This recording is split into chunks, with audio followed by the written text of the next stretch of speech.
Okay, welcome back. This is probably the last video I'll bore you with this semester, and we're going to do a little test here. We're going to compare a live version with something I will record using some AI-based technology, and we'll see how that compares and how it turns out and what you all think of it.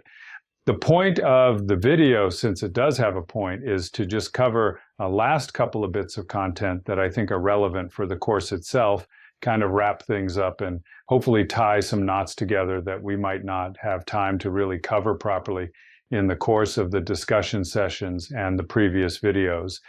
And of course, it has to do with the electrophysiology of the membrane, the way we can use the tools we've learned throughout the semester to actually calculate the resting potential. And by extension, we can also use this in the future to calculate action potentials and to come up with models that describe them. Now, the basic ideas are hopefully very clear by now. We have a set of ions. Each one of those ions has its own protein structure, has its own behavior, has its own Nernst potential, which is a function of the concentration of ions and their gradient across the membrane that gives us the batteries that make up our circuit. We also have a capacitance, which we've talked about extensively. That's the behavior of the bilipid layer itself. That's a dielectric medium, and we can replace that in our schematic with a capacitance. And we even have some pretty good estimates of how big that capacitance is. And you've used that in one of your homework assignments.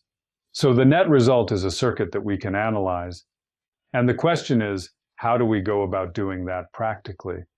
The circuit is something like what you see in this image. This one still contains the chloride ion channel, which, as we've discussed, is not really a player in determining resting potential. So we can kind of get rid of that and simplify things down. After this, we really fall back on the tricks or the techniques that we've been using all semester, and I'll just quickly go through this.